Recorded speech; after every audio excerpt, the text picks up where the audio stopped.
Hello everyone, if this is your first talk with us today, then welcome to the Sales Enablement Festival. And for those of you who've already been tuning in to our selection of talks, welcome back. We have so much more amazing content heading your way, but before we get back into it, we just want to take this moment to thank all our amazing sponsors and partners for bringing this virtual festival to life. We also want to thank you, our attendees, for joining us today. If you're enjoying the content from the festival, be sure to check out the SEC membership plans. It's here where you can gain access to exclusive content, research and frameworks, and discounts to things like our brand new workshop series and so much more.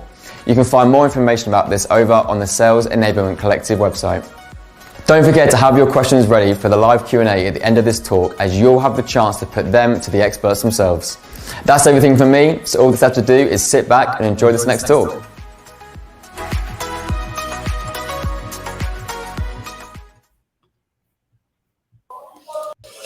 Hello everyone and welcome back to this next talk. This talk is hosted by Scott Littman, who is the managing partner over at Lucy, and he's going to talk to you all about how to make every seller more efficient. Meet Lucy, their new AI companion. So over to you, Scott. All right, thank you, and thank you all for joining in today. Hopefully I can share a little bit of a different perspective on a way to use technology to drive efficiency in sales organizations.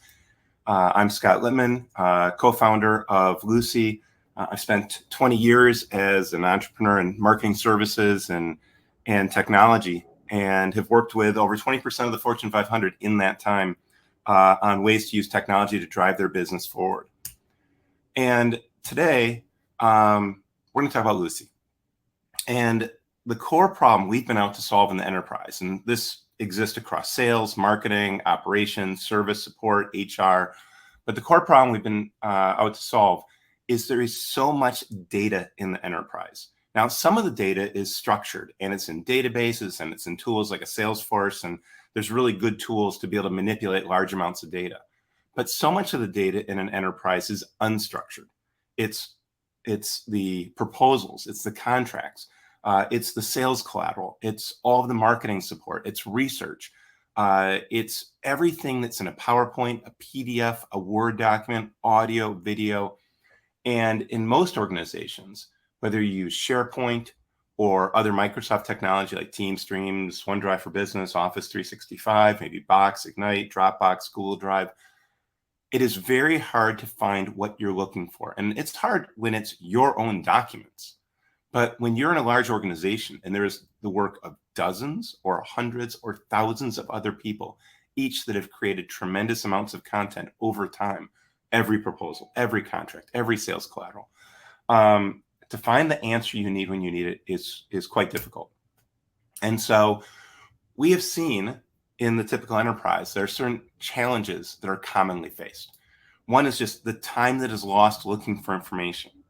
There is the challenge of redundancy, doing the same work over again. For, I think, anybody in sales who's answered an RFP, there are certain questions they've seen again and again. And it feels like Groundhog's Day sometimes as people are doing these things again. There's the dependence on the subject matter experts. Too often we raise our hand and say, hey, can somebody help me? And it's the sort of thing that ideally people should be able to help themselves, but it's a cost in the organization. Retention of institutional knowledge is a big one.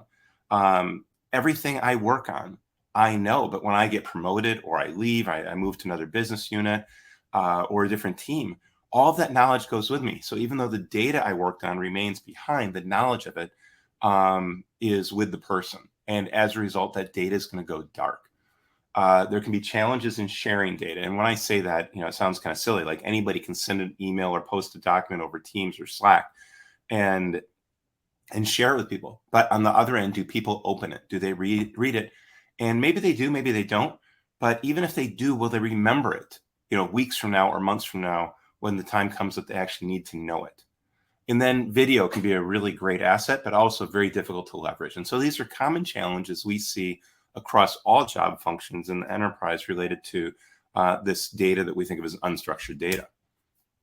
Now, specific to the sales team, we think about the sales team roles, whether it's an account exec, SDRs, CSRs, sales support and assist, sales enablement, and consultants. These are all the sales roles and others like it that are typically in an organization. And every day, people in this area of the business are working on RFPs and proposal responses. They're doing account planning and strategy. They're working on responding to customers. A customer calls up and says, can you help me answer this? The content to support all of this is scattered typically across many systems. And whether it's different, sites in SharePoint, whether it's different volumes in Office 365 or OneDrive, whether it's, in Box or Dropbox, wherever it might be, there's all sorts of data and it's there, but can you access it? And so that type of data is going to be sales collateral, pricing bulletin, case studies, price list, all the marketing stuff, past presentations, strategy decks received from clients, third-party research. All of that is the data that these sales roles need to answer these challenges. And if we end up, going back to this list of common challenges, these all end up hitting us because we can't access that data. So one of the things that we hear in the industry is people will say, is there a better way to do it? Is there, is there a way that I could bring it all together? Is there one, common tool that would know all? Is there one place I can search that will access all of the different places where data lives? And one of the things that we've looked at is, how do you create the one-stop shop for knowledge?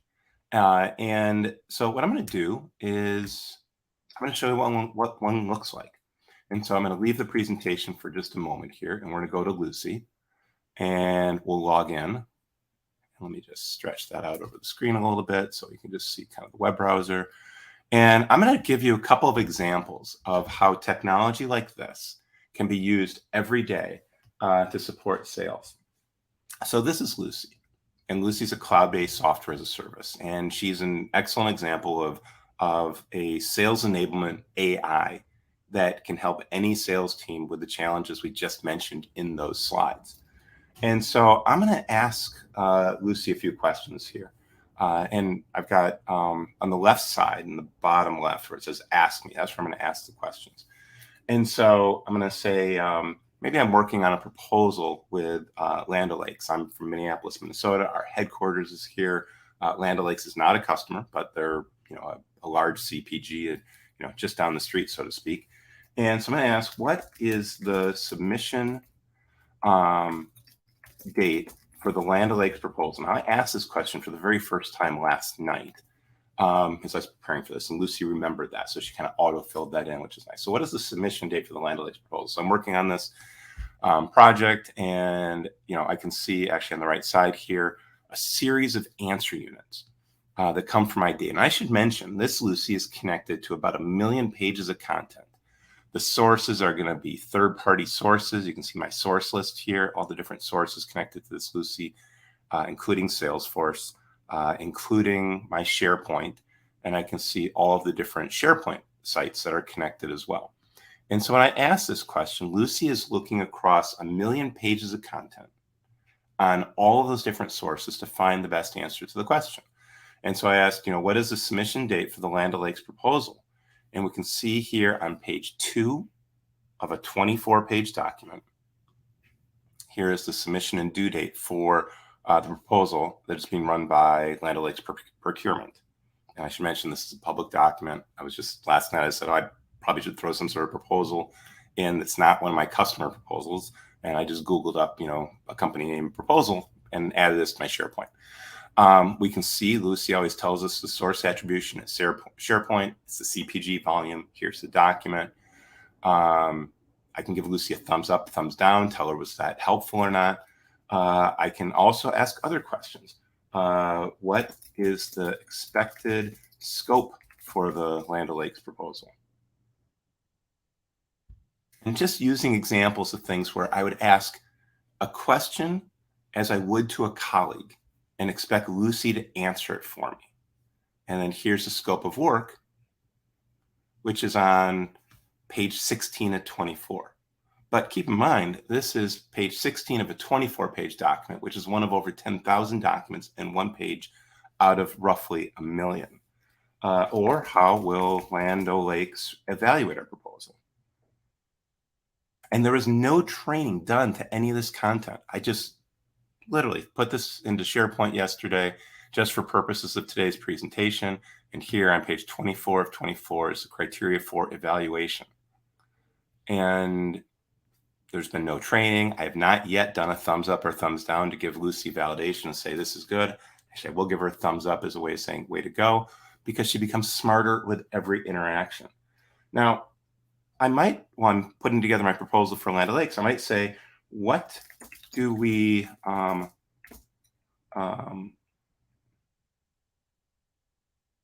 we go, sorry. What do we know about Land O'Lakes sustainability initiatives? So perhaps our proposal that's going in relates to efforts they have on sustainability. And here we can see a variety of answers coming from different documents and sources, but the top one is on page 17 of 28 from the Land O'Lakes annual report, which is also in our SharePoint. And we can see over here that a sustaining business, and we get a great description about Land O'Lakes, what they're doing around sustain, which is their sustainability efforts. Now, perhaps what we're doing also relates to maybe we need to do some research. We want to know about Gen X. Well, the first examples came out of a proposal, actually an RFP type response or proposal request that came from Land O'Lakes that they put out to the public, and separately came from their annual report here. And while all those answers came out of SharePoint, here I'm seeing research coming from some of the research partners that we work with, like Insider Intelligence or somebody called Global Web Index. And I've asked because maybe I'm working on a proposal, I need to have some really great nuggets about Gen X research. And I see all kinds of good stuff here. And I could look at any one of these pieces of research. But then I start to think, what do I really want to know about Gen X? And maybe I turn around and say, you know what? I just want from the last 12 months. The world's changed a lot since the pandemic. And I can use filters. Like, what do we know about Gen X? I can also look at any answer unit and see that Lucy has tagged it with all kinds of taxonomies, concepts, and keywords. And that allows me to do really powerful things like filter around that. Maybe I want to know, do we have anything research on Gen X in Europe? And we can apply those filters. And so I'll apply the European filter, and I'll only get answers about what do we know about Gen X in Europe. And so when we're trying to work quickly against large sets of data, answer client responses, look for that great research nugget that I can throw in, instead of being overwhelmed and searching through all sorts of different subscriptions or SharePoint, opening documents, hitting Command F for keywords and trying to find something, I let Lucy do the work for me. And it means I spend more time putting together a great proposal response or an RFP. I have more time to think strategically about the client. It gives me more time to sell. So that's the real quick on Lucy. We also work with all kinds of different sources. And so whether it's audio and video, whether there's survey data or data in dashboards like Power BI and Tableau, we can integrate with those as well. And something certainly, if anybody was interested, we could show in a deeper dive demo for any particular organization. So if the idea of having an AI companion to everybody on the sales team is attractive, and if the technology works where we just connect it to the data and it does all the heavy lifting of reading, listening, watching, learning, and tagging the content, what are the gotchas or key learnings or hidden costs to deploying something like that? The first is that it's very important that we build technology, any technology, to a purpose. And so here, for example, we have a persona model.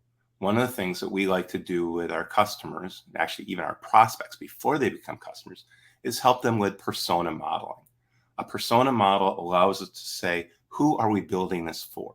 And so in this case, this is actually the persona model we use in our business for our sales team. And so we name this persona model Tyler, who's representative of our senior account exec team. They're experienced people at 15 plus years. I like to think we're an innovative technology company providing B2B SaaS. So that's kind of like who's this for. But then we have the role description, we have the goals that Tyler, and we've got a bunch of people that fall under this model, but the key goals for this Tyler model, the data, the different places where the marketing resources, RFP responses, the customer folders for active and prospects, our CRM and Salesforce, eMarketer, Business Insider Intelligence, Global Web Index, those are the data access needs. When Tyler is responding to RFPs or proposals or answering questions from customers, that's where he gets his answers from. And then we have the list of pain points. What is it that holds Tyler back? What is it that has Tyler working nights and weekends, or not being able to hit deadlines, or maybe just not have enough time to really create the amazing response? And so we identified the different pain points for, in our case, the people on our senior account exec team. But for every customer, it's different. The people in sales enablement or the SDRs or customer success might have different persona models, different pain points, different needs. And so we do this for each major role at a customer. And it means that as we deploy the software, we are connecting to the right data. We're training people around very specifically their pain points. So the challenge resonates with what problem are we solving. And when we put in place all of the ongoing support, workshops, and communications, we speak to the audience in the language they need to hear to understand why this is relevant to them and how we're going to save them time and give them a leg up on their sales efforts. So it's not just a matter of finding the technology and deploy it. It's a matter of really understanding the audience and what problems we're trying to solve for them. And this is how we document that for our customers. The other thing is that this whole idea of knowledge management, or content management, or document management, these are labels for how do you manage the data in these repositories. It's been around for a while. But there are two really big advances that are worth noting.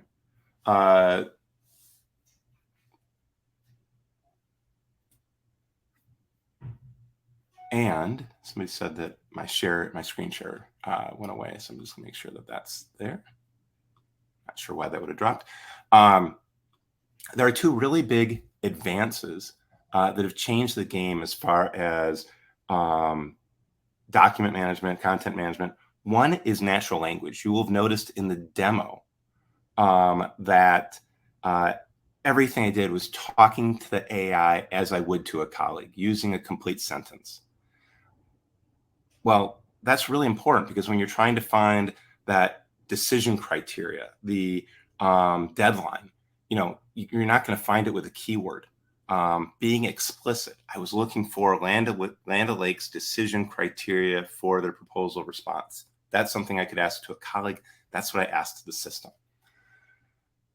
And you're not going to do that with keywords. The other, though, is how to get data in. Because most of these systems that have been document management, content management, knowledge management systems over the years require people to upload and say, okay, here's my RFP response. I just completed it, follow a workflow, upload it into the system. Here's my proposal. Here's the workflow to upload it into the system. But that creates an overhead on using these systems. And not everybody does it. And it creates extra time that takes away from people's time to sell. And nobody wants that. And so we've declared that uploading is obsolete. And what we do is we've created connectors to the various systems where data lives in the enterprise. And we get employee-like credentials. We use these connectors, and we automatically connect to all data that ties to this persona model. I apologize, I think this persona model might not have been up when I was talking about personas. So all the data that ties to this persona model is going to be connected with these connectors. And then whether there's 1,000 documents or 1,000,000 documents in those repositories, Lucy's going to automatically ingest them, read them, listen, watch, learn, and tag them. She's not going to move them. They're going to stay in their system of record. She is going to capture some metadata. But the idea of automation for being able to hoover up mass amounts of data so that users aren't uploading and curating and doing that work themselves, and so it's all automated, is incredibly powerful. And so one of the things is whatever system somebody has for these things, automation has to be the key. We can't be adding a tax on people, adding more labor to them for systems that are supposed to drive their efficiency. So those are the two key thoughts in deploying this, which is one is create the persona models for the users, understand the needs they have, where they live, their pain points, their data access needs, and then use automation to drive all forms of ingestion. So that's what I've got. If there's any Q&A, would love to hear it. Otherwise, some of the next steps we would say would be, develop an understanding of your users, develop their persona models, document their goals. And we'd love to, if this is something that's interesting, we'd love to have a conversation with you. And we could help you build a persona model, help understand the ROI, help understand the fit for this technology to determine if we can save loads of time for your sales teams and give them more time to focus on selling. Awesome. Yeah, thanks so much, Scott, for that. Yeah, really insightful. If anyone does have any questions for Scott, please feel free to drop them into the chat box. We do have a few more minutes left. So yeah, feel free to drop them in. So I do have one for you, Scott, and that is if you kind of, I guess, leave everyone watching with one key takeaway as to kind of how Lucy AI can kind of benefit them in enablement, what would it be? Yeah, I mean, I think the big thing is just save time. I think about particularly consulting organizations I've run, where particularly big proposals and RFPs are massive efforts. And there's so much redundancy where we're trying to pull some of the same stuff together that we did before. And so one of the things we see in our organization is we just ask Lucy the questions that are in our RFP. We see when they've been answered, they're pulled up for us, and we're like, great, we can reuse this. And can we turn many hours of just looking around through files into a matter of minutes? And if we can save that kind of time, how can we use that time better so that we're either making a better response or simply calling on more people? And so, yeah, if there's one thing that would be to leave behind is that Lucy's going to make the team better. She's going to save people a ton of time and allow them to sell more. Awesome. Yeah, great takeaway. Miguel has just asked, does Lucy only work in English, or has it got, I guess, multiple languages in it? Yeah, thanks for asking that. So today, about 60% of our users are not in the United States. They're overseas. Some of our largest clients are based out of UK and Barcelona and other parts of Europe. And so while Lucy's interface is English only, we have a language module that allows us to speak over 50 languages.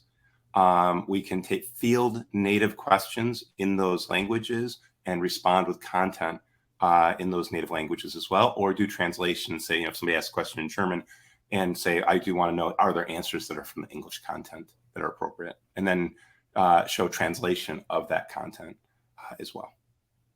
So it's an add-on module to Lucy to help our global customers. Awesome. Hope that answers your question, Miguel.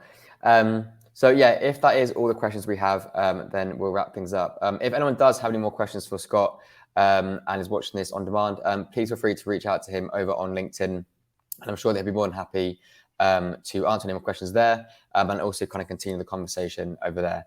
With that said, Scott, thank you so much for taking the time to present to us and introduce us to Lucy. And to everyone that tuned in, thank you. And we'll see you all very soon. Thank you. Appreciate it. Awesome. Bye, everyone.